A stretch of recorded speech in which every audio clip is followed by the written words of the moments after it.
नमस्कार साथियों, स्वागत है आपका आपके अपने YouTube चैनल स्वदेश एकेडमी के इस ऑनलाइन मंच पर। मेरे प्यारे क्लास 10 के नन्हे मुन्ने युवा साथियों, रणबांकुरों योद्धाओं को मैं एन चौबे आपका मैसूर इस ऑनलाइन मंच पर पुनः स्वागत अभिनंदन करता हूं। जैसा कि हम सब डेली का एक टारगेट लेके चल रहे हैं और कम समय में पूरे सिलेबस को अच्छे से कंप्लीट करने के लिए दृढ़ संकल्प होकर प्रतिबद्ध होकर मिले हुए हैं, तो उसी दरमियान आज तीसरे दिन मुलाकात हो रही है। वास्तविक संख्याओं का आज समापन होने जा रहा है, जिसके अंतर्गत हम लोग पढ़ने जा रहे हैं सबसे पहले सहभाज्य संख्याओं को, को-प्राइम नंबर्स को। तो ऐसे दो नंबर्स जिनका एचसीएफ अर्थात मौसम 1 होता है वे कहलाते हैं आपस में सहभाज्य संख्याएं। जिन दो संख्याओं का एचसीएफ यानी मौसम 1 होगा वे कहलाएंगी को-प्राइम नंबर सहभाज्य संख्याएं। जैसे 1 और 2 है, 2 और 3 है, 3 और 5 है, 5 7 है, 16 49 है, 9 और 17 है। एक जो है वो किसी भी नंबर के साथ सहभाज्य अवश्य बनाएगा, कोई समस्या ध्यान रखिएगा। कोई भी दो क्रमागत संख्याएं हैं, कॉन्जिक्यूटिव नंबर्स हैं, तो वे आपस में सहभाज्य अवश्य होंगी, क्योंकि उनका कॉमन फैक्टर सार्व गुणनखंड उभयनिष्ठ गुणनखंड अर्थात मौसम एक ही होगा। 2 और 3 मौसम 1, 2 और 3 और 5 आप दो अभाज्य संख्याएं हैं, 5 और 7 दोनों भाज्य संख्याएं हैं, तो दो अभाज्य संख्याएं होंगी, वे भी आपस में सहभाज्य अवश्य बनाएंगी। Line clear? एक विषम होगा और एक सम होगा तो भी आपका सहभाज्य संख्याएं अवश्य होंगी। अब रही बात दो विषम संख्याओं की, तो 9 और 17 दोनों ऑड नंबर से विषम संख्याएं हैं, ये सहभाज्य हैं, लेकिन जनाब 9 और 27 दोनों ही आपके विषम संख्याएं हैं, लेकिन इनका कॉमन फैक्टर इनका मौसम 3 होगा न कि 1 होगा, तो ये सहभाज्य नहीं होंगी। तो दो विषम संख्याएं सहभाज्य हो भी सकती हैं और नहीं भी हो सकती हैं, लेकिन कंफर्म टिकट है कि दो अगर सम संख्या है तो वे आपस में कभी भी सहभाज्य नहीं होंगी। Line clear? इतनी सी बातें समझ में आ गई। तो सहभाज्य का मतलब होगा जिन दो संख्याओं का मौसम 1 होगा। चलिए अब इसका यूज कहाँ है? तो यूज है ऐसे सवालों में चैप्टर 1.2 के पहले सवाल, सिद्ध करें कि √5 एक इर्रेशनल नंबर है यानी अपरिमेय संख्या है। अब आप जानते हैं कि √5 एक अपरिमेय संख्या है, लेकिन जानी हुई चीज को सिद्ध करने के लिए कह रहा है, तो इसको हम लोग विरोधाभास मेथड यानी कॉन्ट्राडिक्शन मेथड से सॉल्व करते हैं। 3 सवाल फिक्स रहता है, √2 एक अपरिमेय संख्या है, √3 एक अपरिमेय संख्या है या √5 एक अपरिमेय संख्या है। तो आइए सिद्ध करते हैं, बड़े ही प्रेम पूर्वक तरीके से समझेंगे चीजों को। जनाब माना, इसमें मानते हैं कि माना √5 एक परिमेय संख्या है, वो कह रहा है कि तुम एक अपरिमेय हो, हमने कहा नहीं तुम एक परिमेय हो, ठीक है। माना √5 एक परिमेय संख्या है, यहाँ जबरदस्ती हम मानेंगे, थोड़ा हम टेढ़िया जाएंगे, ठीक है। जैसे आप पढ़ेगा जब पढ़ो, आप नहीं पढ़ेंगे तो क्या कर लोगे, तो हम करें नहीं पढ़ो, तो करें हम पढ़ेंगे तो क्या कर लेंगे, ठीक है। तो वैसे ही है, वो कह रहा है कि √5 एक अपरिमेय संख्या, हमने कहा नहीं माना √5 एक परिमेय संख्या है।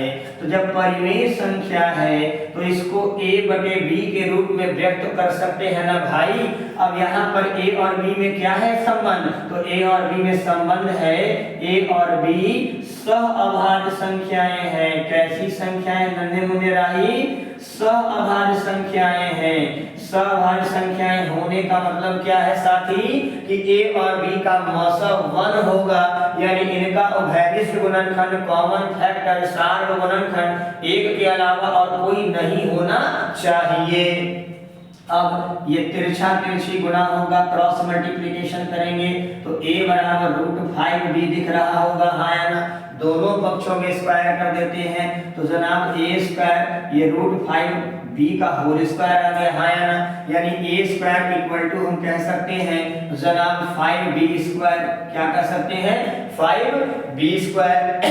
ये a² हो गया, ये √5 का स्क्वायर 5 है, b² मतलब b²। कोई समस्या?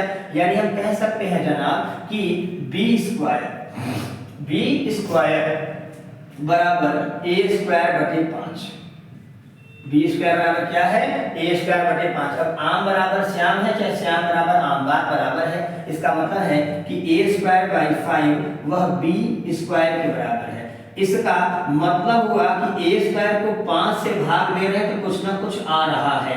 इसका मतलब है कि a स्क्वायर 5 से विभाज्य है, 5 से डिविजिबल है, 5 से विभाज्य है। तो जब 5 से विभाज्य a स्क्वायर, तो चूंकि a स्क्वायर 5 से विभाज्य है इसलिए a भी 5 से डिविजिबल होगा, 5 से विभाजित होगा, 5 से विभाजित होगा। क्लियर? यानी a स्क्वायर 5 से डिविजिबल है तो a भी 5 से विभाजित है। इसका मतलब है कि a को 5 से विभाजित करेंगे तो कुछ ना कुछ आएगा। मान लेते हैं c आएगा, जहां c एक पूर्णांक है, c एक क्या है? पूर्णांक है, और शून्य पूर्णांक है, बस ध्यान रखिएगा। ठीक है, धन पूर्णांक लेके ज्यादा सही है, c धन पूर्णांक है। तो a बराबर 5c, a बराबर क्या लिख लेंगे? 5c। अब a का मान 5c है तो हम चलिए समीकरण फर्स्ट में रख देते हैं, a बराबर √5b, यानी समीकरण फर्स्ट से तो फर्स्ट में रखते हैं तो a बराबर आपका है √5b, हमारा इक्वेशन फर्स्ट है। a की जगह पर 5c हम रख देते हैं तो 5c = √5b हो गया। स्क्वायर करते हैं तो भैया 5c का होल स्क्वायर √5 × b का होल स्क्वायर, ये हो जाएगा 25c स्क्वायर बराबर 5b स्क्वायर। हाँ या ना? तो जनाब b स्क्वायर बराबर हो गया अब कंडीशन क्या है कि b स्क्वायर बराबर हो गया आपका 25 × 5, यानी कितना हो गया? 25c स्क्वायर सॉरी, तो b स्क्वायर बराबर हो गया 25c स्क्वायर बटे 5, 5 × 5 = 25, तो b स्क्वायर बराबर हो गया 5c स्क्वायर। यानी हम कह सकते हैं जनाब कि b स्क्वायर बटे 5 बराबर c स्क्वायर। इसका मतलब ये 5 कहाँ चला आया? नीचे। कहाँ आया? नीचे। ठीक है, तो b square by 5 = c square, it means b square भी 5 से विभाज्य है, b स्क्वायर 5 से विभाज्य है, तो इसका मतलब है b भी 5 से विभाज्य होगा। तो b भी 5 से विभाज्य होगा। जरा जब b भी 5 से विभाज्य होगा इसका मतलब है कि b बटे 5 जब करेंगे तो कुछ ना कुछ जरूर आएगा। d एक पूर्णांक है, हमने क्या मान लिया? d, कि b को 5 से भागने पर क्या आ रहा है? d एक पूर्णांक है। इसका मतलब है कि b बराबर 5d और हमारा a बराबर क्या हो गया? 5c। a भी 5c है, b भी 5d है, यानी a और b का जो मौसा होगा वह 5 हो गया, 5 हो गया। अतः a तथा b सहअभाज्य, यहाँ क्या माने थे कि a और b सहअभाज्य संख्याएं हैं, और आपने a और b का मौसा 5 कर दिया। इसका मतलब है कि a और b क्या कहेंगे? किंतु a और b सहअभाज्य हैं। क्या है? सहअभाज्य हैं। a और b सहअभाज्य है, लेकिन यहाँ a और b का मौसा 1 आना चाहिए था, लेकिन मौसा 5 आ गया।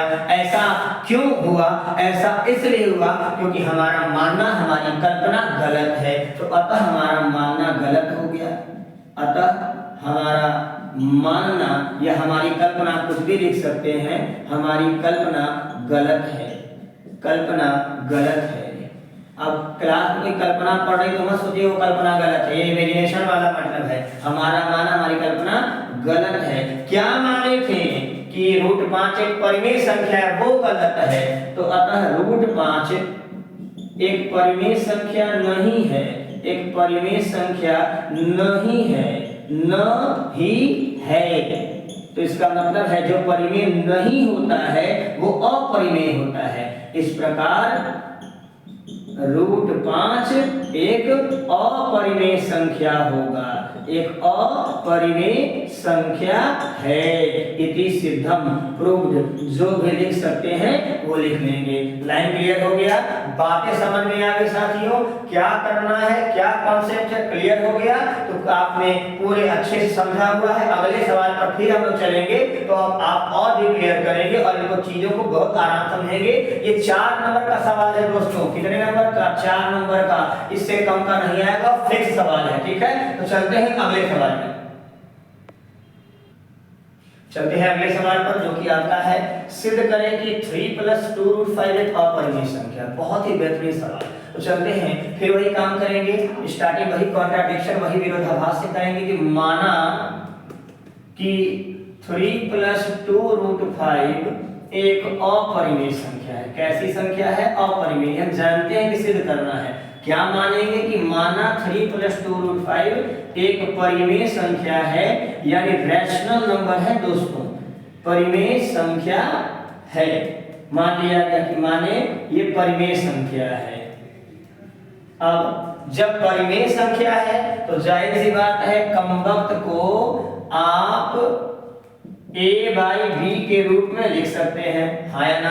जहां a और b कैसी संख्या है? तो सहअभाज्य संख्याएं हैं। कैसी? सहअभाज्य, को प्राइम नंबर, सहअभाज्य संख्याएं हैं।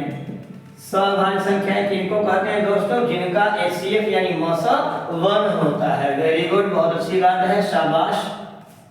तो 3 प्लस 2√5 बराबर a बाई b।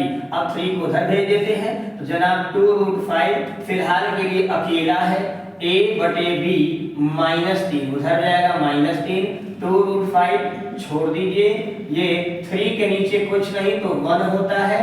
b और 1 का एलसीएम b होगा। अब b से b कटेगा तो 1 आएगा, a लिखेंगे, फिर 1 से b कटेगा तो b गुणे 3, 3 भी लिखेंगे। गया जमाना। अब ये कार्यक्रम बिल्कुल मत सीखिए, सीधा आपको सीखना है, सीधा सीखना है दोस्तों, डायरेक्ट। जिसके नीचे 1 है उसमें डायरेक्ट आपको एलसीएम b और 1 का एलसीएम तुरंत चाप के गिन लीजिए। फिर ये b है, चुपचाप ये रहेगा और ये तिरछे गुना होगा, b into 3, b into 3, b into 3, b into 3, 3b तुरंत गुना हो गया। अगले स्टेप में आप देख रहे हैं तो √5 को अकेला छोड़ दीजिए, ये 2 पाला बदला, उधर चला गया, a - 3b के नीचे 2b हो गया, आया ना, रूबी की बहन 2b। अब देखिए ये √5 अपरिमेय संख्या है कमबख्त, और ये क्या है? परिमेय संख्या। ये अपरिमेय है, अभी अभी हमने सिद्ध किया है पहला सवाल में, और ये कमबख्त आपका परिमेय है, क्योंकि आप सब जानते हैं दो परिमेय संख्याओं के अंतर भी परिमेय होंगे, उनका भाग भी परिमेय होगा, तो ये पूरा पूरा परिमेय संख्या है। अब लड़का और लड़की कहीं बराबर नहीं हो सकते हैं रचनात्मक रूप से, तो परिमेय संख्या और अपरिमेय संख्या बराबर नहीं हो सकते हैं, और यहाँ कह रहा है बराबर है, किंतु परिमेय एवं अपरिमेय, परिमेय एवं अपरिमेय संख्याएं कभी समान नहीं होंगी, कभी समान नहीं होंगी, बराबर नहीं होंगी। अतः हमारी कल्पना गलत है, हमारा मानना गलत है, हमारी कल्पना गलत सिद्ध होती है, गलत है। अतः ये 3 प्लस 2√5 परिमेय नहीं है, परिमेय नहीं है। तो परिमेय नहीं है तो फिर 3 प्लस 2√5 क्या है बबुआ? तो भैया परिमेय नहीं है तो एक अपरिमेय संख्याएं होंगी, हाँ या ना? क्या होगी? एक अपरिमेय संख्या होगी, हो और भी, इसका मतलब यही हमको सिद्ध करना था, तो प्रूव्ड हो गया। इति सिद्धम लिखिए चाहे प्रूव लिखिए। Line clear? इनके सारे सवाल इनके बाद बहुत आसान है, तो कमेंट बॉक्स में आप करके आइएगा वीडियो कैसा लगा। और हम लोग चैप्टर 1.2 को फिनिश करते हैं। अगले क्लास में हम लोग मिलेंगे तो नया चैप्टर और इनके आए हुए क्वेश्चंस को आप टेलीग्राम पर पीडीएफ ग्रुप में जो अवेलेबल है उसको देखना मत भूलिए, ठीक है? Thank you, all the best, take care, खुश रहें, थैंक यू।